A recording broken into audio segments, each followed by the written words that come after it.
सर्वशक्तिमान परमेश्वर के वचनों के पाठों का संग्रह।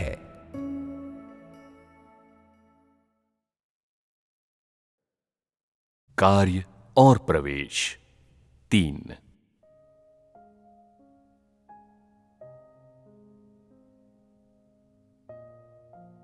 परमेश्वर ने मनुष्यों को बहुत कुछ सौंपा है और अनगिनत प्रकार से उनके प्रवेश के बारे में भी संबोधित किया है, परंतु चूंकि लोगों की क्षमता बहुत खराब है, इसलिए परमेश्वर के बहुत सारे वचन जड़ पकड़ने में असफल रहे हैं।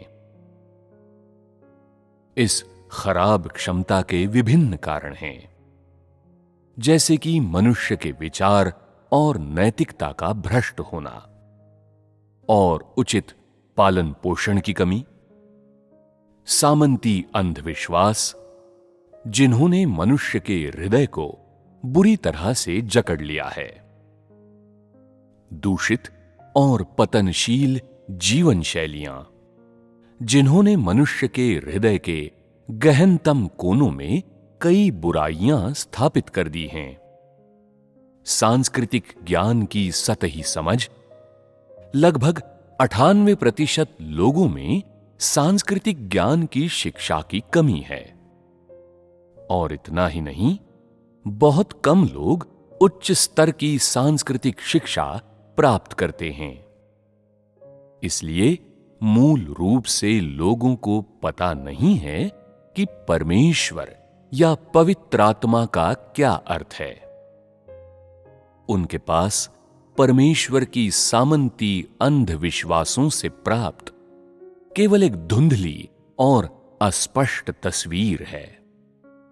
वे घातक प्रभाव जो हजारों वर्षों की राष्ट्रवाद की बुलंद भावना ने मनुष्य के हृदय में गहरे छोड़े हैं, और साथ ही सामंती सोच जिसके द्वारा लोग बिना किसी स्वतंत्रता के, बिना महत्वाकांक्षा या आगे बढ़ने की इच्छा के, बिना प्रगति की अभिलाषा के, बल्कि निष्क्रिय और प्रतिगामी रहने और गुलाम मानसिकता से घिरे होने के कारण बंधे और जकड़े हुए हैं, इत्यादि इन वस्तुगत कारकों ने मनुष्य जाति के वैचारिक दृष्टिकोण, आदर्शों, नैतिकता और स्वभाव पर अमिट रूप से गंदा और भद्दा प्रभाव छोड़ा है। ऐसा प्रतीत होता है जैसे मनुष्य आतंक की अंधेरी दुनिया में जी रहे हैं, और उनमें से कोई भी इस दुनिया के पार नहीं जाना चाहता, और उनमें से कोई भी किसी आदर्श दुनिया में जाने के बारे में नहीं सोचता, बल्कि वे अपने जीवन की सामान्य स्थिति से संतुष्ट हैं। बच्चे पैदा करने और पालने पोसने, उद्यम करने, पसीना बहाने, अपना रोजमर्रा का काम करने, एक आरामदायक और खुशहाल परिवार के सपने देखने और दांपत्य प्रेम, नाती पोतों, अपने अंतिम समय में आनंद के सपने देखने में दिन बिताते हैं और शांति से जीवन जीते हैं। सैकड़ों हजारों साल से अब तक लोग इसी तरह से अपना समय व्यर्थ गंवा रहे हैं। कोई पूर्ण जीवन का सृजन नहीं करता। सभी इस अंधेरी दुनिया में केवल एक दूसरे की हत्या करने के लिए तत्पर हैं, प्रतिष्ठा और संपत्ति की दौड़ में, और एक दूसरे के प्रति षड्यंत्र करने में संलग्न हैं। किसने कब परमेश्वर की इच्छा जानने की कोशिश की है? क्या किसी ने कभी परमेश्वर के कार्य पर ध्यान दिया है? एक लंबे अरसे से मानवता के सभी अंगों पर अंधकार के प्रभाव ने कब्जा जमा लिया है और वही मानव स्वभाव बन गए हैं। और इसलिए परमेश्वर के कार्य को करना काफी कठिन हो गया है। यहां तक कि जो परमेश्वर ने लोगों को आज सौंपा है, उस पर वे ध्यान भी देना नहीं चाहते। कुछ भी हो, मैं विश्वास करता हूं कि मेरे द्वारा ये वचन बोलने का लोग बुरा नहीं मानेंगे, क्योंकि मैं हजारों वर्षों के इतिहास के बारे में बात कर रहा हूं। इतिहास के बारे में बात करने का अर्थ है तथ्य और इससे भी अधिक घोटाले जो सबके सामने प्रत्यक्ष हैं। इसलिए तथ्य के विपरीत बात कहने का क्या अर्थ है? परंतु मैं ये भी विश्वास करता हूं कि इन शब्दों को देख सुनकर समझदार लोग जागृत होंगे और प्रगति करने का प्रयास करेंगे। परमेश्वर आशा करता है कि मनुष्य शांति और संतोष के साथ जीने और कार्य करने तथा परमेश्वर से प्रेम करने का कार्य एक साथ कर सकते हैं। ये परमेश्वर की इच्छा है कि सारी मनुष्य जाति विश्राम में प्रवेश करे। इससे भी अधिक परमेश्वर की इच्छा ये है कि संपूर्ण भूमि परमेश्वर की महिमा से भर जाए। ये शर्म की बात है कि मनुष्य विस्मरण की स्थिति में डूबे और प्रसुप्त रहते हैं। उन्हें शैतान द्वारा इतनी बुरी तरह से भ्रष्ट किया गया है कि अब वे मनुष्य जैसे रहे ही नहीं। इसलिए मनुष्य के विचार, नैतिकता और शिक्षा एक महत्वपूर्ण कड़ी बनाते हैं और सांस्कृतिक ज्ञान के प्रशिक्षण से दूसरी कड़ी बनती है, जो मनुष्यों की सांस्कृतिक क्षमता बढ़ाने और उनका आध्यात्मिक दृष्टिकोण बदलने के लिए बेहतर है। वास्तव में मनुष्य जाति से परमेश्वर की अपेक्षाएं उतनी बड़ी नहीं हैं, परंतु चूंकि लोगों की योग्यता और परमेश्वर द्वारा अपेक्षित स्तर के बीच बहुत बड़ा अंतर है, इसलिए अधिकांश लोग बस अपने सिर उठाकर परमेश्वर की अपेक्षाओं की दिशा में देखते हैं, परंतु उनमें उन्हें पूर्ण करने की योग्यता की कमी होती है। लोगों की जन्मजात वृत्ति और जन्म के बाद उन्हें जो कुछ मिलता है वो परमेश्वर की अपेक्षाएं पूरी करने के लिए पर्याप्त नहीं है, परंतु मात्र इस बात को पहचान लेना ही अचूक समाधान नहीं है। दूर मौजूद पानी तत्काल लगी प्यास नहीं मिटा सकता।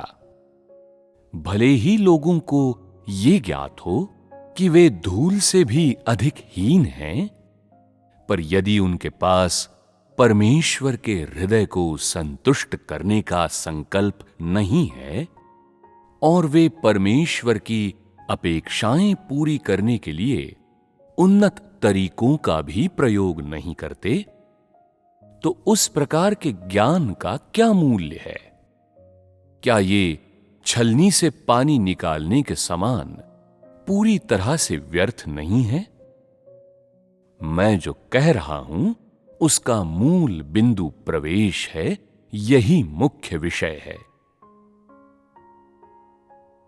मनुष्य के प्रवेश करने के समय के दौरान जीवन सदा उबाऊ होता है, आध्यात्मिक जीवन के नीरस तत्वों से भरा, जैसे कि प्रार्थना करना, परमेश्वर के वचनों को खाना और पीना या सभाएं आयोजित करना।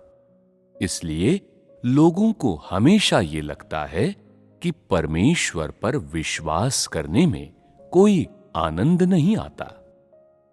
ऐसी आध्यात्मिक क्रियाएं हमेशा मनुष्य जाति के मूल स्वभाव के आधार पर की जाती हैं, जिसे शैतान द्वारा भ्रष्ट किया जा चुका है। यद्यपि कभी-कभी लोगों को पवित्र आत्मा का प्रबोधन प्राप्त हो सकता है, परंतु उनकी मूल सोच, स्वभाव, जीवन शैली और आदतें अभी भी उनके भीतर जड़ पकड़े हुए हैं और इसलिए उनका स्वभाव अपरिवर्तित रहता है। जिन अंधविश्वासी गतिविधियों में लोग संलग्न रहते हैं, परमेश्वर उनसे सबसे ज्यादा घृणा करता है, परंतु बहुत से लोग अभी भी ये सोचकर उन्हें त्यागने में असमर्थ हैं कि अंधविश्वास की इन गतिविधियों की आज्ञा परमेश्वर द्वारा दी गई है और आज भी उन्हें पूरी तरह से त्यागा जाना बाकी है। ऐसी चीजें जैसे कि युवा लोगों द्वारा विवाह के भोज और दुल्हन के साज सामान का प्रबंध, नकद उपहार, प्रीति भोज और ऐसे ही अन्य तरीके जिनसे आनंद के अवसर मनाए जाते हैं, प्राचीन फार्मूले जो पूर्वजों से मिले हैं, अंधविश्वास की वे सारी गतिविधियां जो मृतकों तथा उनके अंतिम संस्कार के लिए की जाती हैं, ये परमेश्वर के लिए और भी ज्यादा घृणास्पद हैं। यहां तक कि आराधना का दिन भी उसके लिए घृणास्पद है और मनुष्यों के बीच के सामाजिक संबंध और सांसारिक अंतःक्रियाएं सब परमेश्वर द्वारा तुच्छ समझे जाते और अस्वीकार किए जाते हैं। यहां तक कि वसंतोत्सव और क्रिसमस भी, जिनके बारे में सब जानते हैं, परमेश्वर की आज्ञा से नहीं मनाए जाते। इन त्योहारों की छुट्टियों के लिए खिलौनों और सजावट जैसे कि गीत, पटाखे, लालटेनें, पवित्र समागम, क्रिसमस के उपहार और क्रिसमस के उत्सव और परम समागम की तो बात ही छोड़ो। क्या वे मनुष्यों के मन की मूर्तियां नहीं हैं? सप्त के दिन रोटी तोड़ना, शराब और बढ़िया लिनन और भी अधिक प्रभावी मूर्तियां हैं। चीन में लोकप्रिय सभी पारंपरिक पर्व दिवस जैसे ड्रैगन के सिर उठाने का दिन, ड्रैगन नौका महोत्सव, मध्य शरद महोत्सव, लाबा महोत्सव और नववर्ष उत्सव और धार्मिक जगत के त्योहार जैसे ईस्टर, बपतिस्मा दिवस और क्रिसमस, ये सभी अनुचित त्योहार प्राचीन काल से बहुत लोगों द्वारा मनाए जा रहे हैं और आगे सौंपे जाते रहे हैं। ये मनुष्य जाति की समृद्ध कल्पना और प्रवीण धारणा ही है जिसने उन्हें तब से लेकर आज तक आगे बढ़ाया है। ये निर्दोष प्रतीत होते हैं, परंतु वास्तव में ये शैतान द्वारा मनुष्य जाति के साथ खेली जाने वाली चालें हैं। जो स्थान शैतानों से जितना ज्यादा भरा होगा और जितना वो पुराने ढंग का और पिछड़ा हुआ होगा, उतनी ही गहराई से वो सामंती रीति रिवाजों से घिरा होगा। ये चीजें लोगों को कसकर बांध देती हैं और उनके हिलने डुलने की भी गुंजाइश नहीं छोड़ती। धार्मिक जगत के कई त्योहार बड़ी मौलिकता प्रदर्शित करते हैं और परमेश्वर के कार्य के लिए एक सेतु का निर्माण करते प्रतीत होते हैं, किंतु वास्तव में वे शैतान के अदृश्य बंधन हैं जिनसे वो लोगों को बांध देता है और परमेश्वर को जानने से रोक देता है। वे सब शैतान की धूर्त चालें हैं। वास्तव में जब परमेश्वर के कार्य का एक चरण समाप्त हो जाता है, तो वो उस समय के साधन और शैली नष्ट कर चुका होता है और उनका कोई निशान नहीं छोड़ता, परंतु सच्चे विश्वासी उन मूर्त भौतिक वस्तुओं की आराधना करना जारी रखते हैं। इस बीच वे परमेश्वर की सत्ता को अपने मस्तिष्क के पिछले हिस्से में खिसका देते हैं और उसके बारे में आगे कोई अध्ययन नहीं करते और ये समझते हैं कि वे परमेश्वर के प्रति प्रेम से भरे हुए हैं, जबकि वास्तव में वे उसे बहुत पहले ही घर के बाहर धकेल चुके होते हैं और शैतान को आराधना के लिए मेज पर रख चुके होते हैं।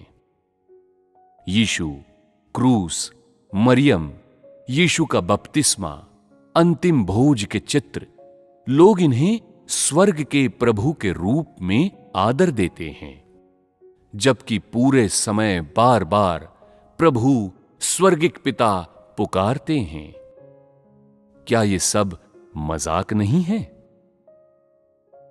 आज तक पूर्वजों द्वारा मनुष्य जाति को सौंपी गई ऐसी कई बातों और प्रथाओं से परमेश्वर को घृणा है।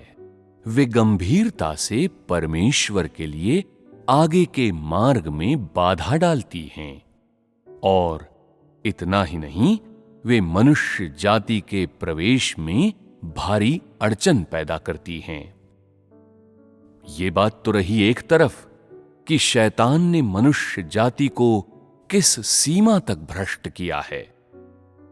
लोगों के अंतर्मन विटनेस ली के नियम, लॉरेंस के अनुभवों, वॉचमैन नी के सर्वेक्षणों और पौलुस के कार्य जैसी चीजों से पूर्णतः भरे हुए हैं। परमेश्वर के पास मनुष्यों पर कार्य करने के लिए कोई मार्ग ही नहीं है, क्योंकि उनके भीतर व्यक्तिवाद, विधियां, नियम, विनियम, प्रणालियां और ऐसी ही अनेक चीजें बहुत ज्यादा भरी पड़ी हैं। लोगों के सामंती अंधविश्वास की प्रवृत्तियों के अतिरिक्त इन चीजों ने मनुष्य जाति को बंदी बनाकर उसे निगल लिया है। यह ऐसा है मानो लोगों के विचार एक रोचक चलचित्र हों, जो बादलों की सवारी करने वाले विलक्षण प्राणियों के साथ पूरे रंग में एक परिकथा का वर्णन कर रहा है, जो इतना कल्पनाशील है कि लोगों को विस्मित कर देता है और उन्हें चकित और अवाक छोड़ देता है। सच कहा जाए तो आज परमेश्वर जो काम करने के लिए आया है, वो मुख्यतः मनुष्यों के अंधविश्वासी लक्षणों से निपटना और उन्हें दूर करना तथा उनके मानसिक दृष्टिकोण पूर्ण रूप से रूपांतरित करना है। परमेश्वर का कार्य उस विरासत के कारण आज तक पूरा नहीं हुआ है, जो मनुष्य जाति द्वारा पीढ़ी दर पीढ़ी आगे सौंपा गया है। ये वो कार्य है जो किसी महान आध्यात्मिक व्यक्ति की धरोहर को आगे बढ़ाने या परमेश्वर द्वारा किसी अन्य युग में किए गए किसी प्रतिनिधि प्रकृति के कार्य को विरासत में प्राप्त करने की आवश्यकता के बिना उसके द्वारा व्यक्तिगत रूप से आरंभ और पूर्ण किया गया है। मनुष्यों को इनमें से किसी चीज की चिंता करने की आवश्यकता नहीं है। आज परमेश्वर के बोलने और कार्य करने की भिन्न शैली है। फिर मनुष्यों को कष्ट उठाने की क्या आवश्यकता है? यदि मनुष्य अपने पूर्वजों की विरासत को जारी रखते हुए वर्तमान धारा के अंतर्गत आज के मार्ग पर चलते हैं, तो वे अपने गंतव्य तक नहीं पहुंच पाएंगे। परमेश्वर मानव व्यवहार के इस विशेष ढंग से बहुत घृणा करता है, वैसे ही जैसे वो मानव जगत के वर्षों, महीनों और दिनों से घृणा करता है।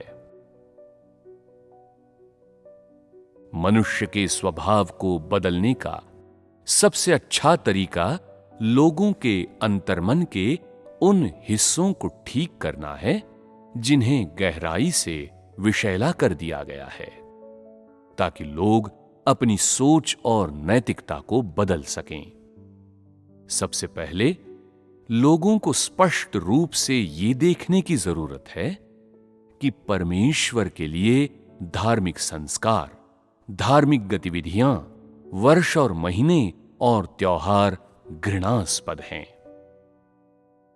उन्हें सामंती विचारधारा के इन बंधनों से मुक्त होना चाहिए और अंधविश्वास की गहरी जमी बैठी प्रवृत्ति के हर निशान को जड़ से उखाड़ देना चाहिए।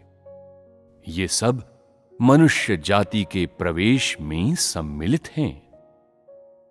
तुम लोगों को यह समझना चाहिए कि क्यों परमेश्वर मनुष्य जाति को सांसारिक जगत से बाहर ले जाता है और फिर क्यों वो मनुष्य जाति को नियमों और विनियमों से दूर ले जाता है। यही वो द्वार है जिससे तुम लोग प्रवेश करोगे।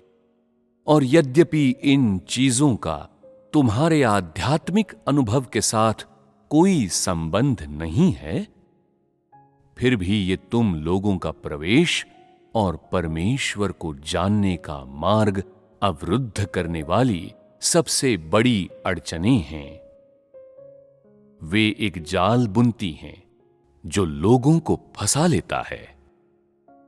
कई लोग बाइबल को बहुत अधिक पढ़ते हैं, यहां तक कि अपनी स्मृति से बाइबल के अनेक अंश सुना भी सकते हैं।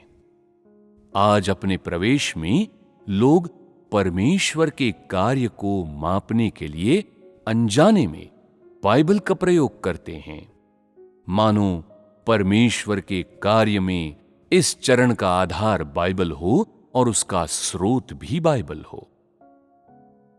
जब परमेश्वर का कार्य बाइबल के अनुरूप होता है, तब लोग परमेश्वर के कार्य का दृढ़ता से समर्थन करते हैं और नई श्रद्धा के साथ उसका आदर करते हैं। जब परमेश्वर का कार्य बाइबल के अनुरूप नहीं होता, तब लोग इतने व्याकुल हो जाते हैं कि बाइबल में परमेश्वर के कार्य का आधार खोजते खोजते उनके पसीने छूटने लगते हैं।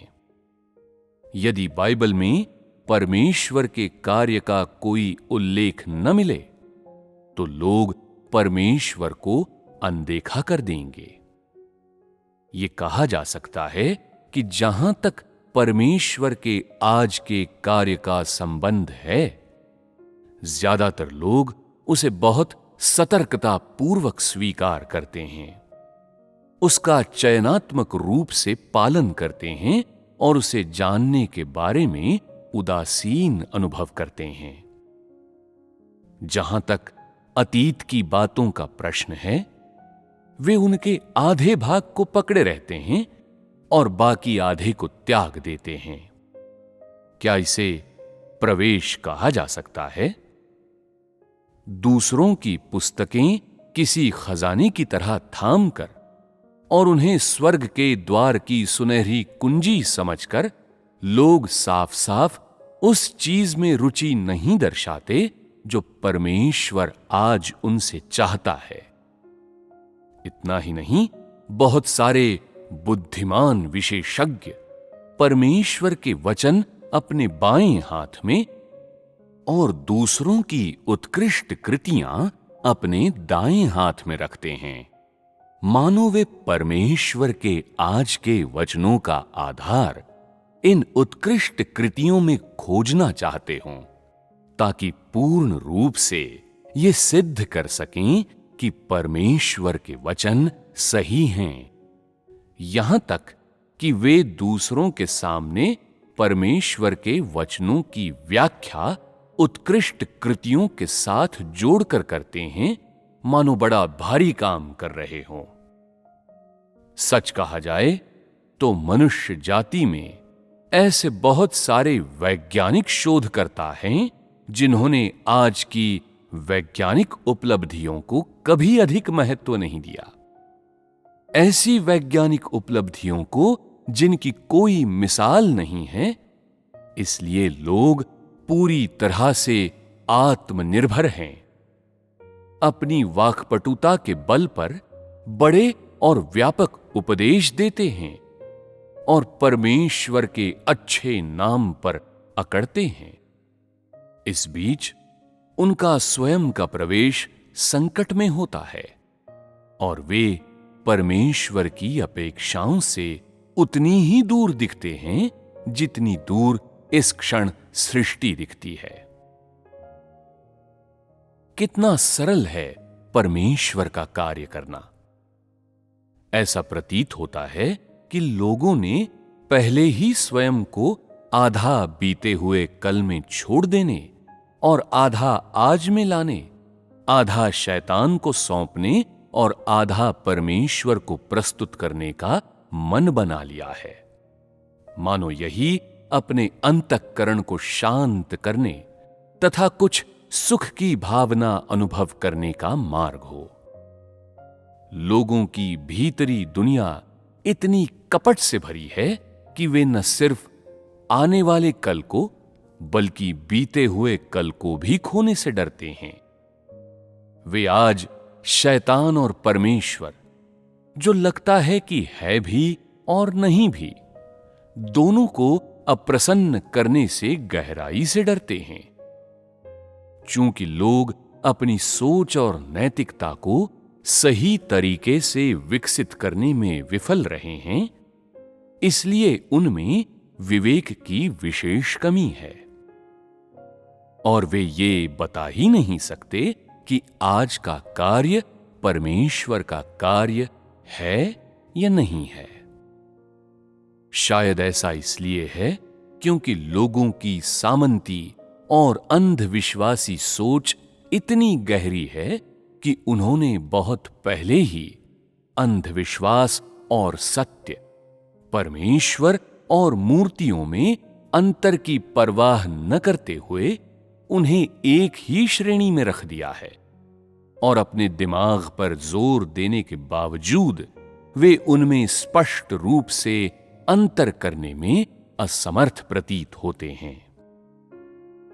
इसलिए मनुष्य अपने मार्ग पर ठहर गए हैं और अब और आगे नहीं बढ़ते। ये सब समस्याएं लोगों में सही वैचारिक शिक्षा की कमी के कारण उत्पन्न होती है, जो उनके प्रवेश में बहुत कठिनाइयां उत्पन्न करती है। परिणाम स्वरूप लोग सच्चे परमेश्वर के कार्य में कोई रुचि महसूस नहीं करते, बल्कि मनुष्य के कार्य से दृढ़ता से चिपके रहते हैं, जैसे कि उन पर उसकी मुहर लग गई हो। क्या ये नवीनतम विषय नहीं है जिनमें मनुष्य जाति को प्रवेश करना चाहिए?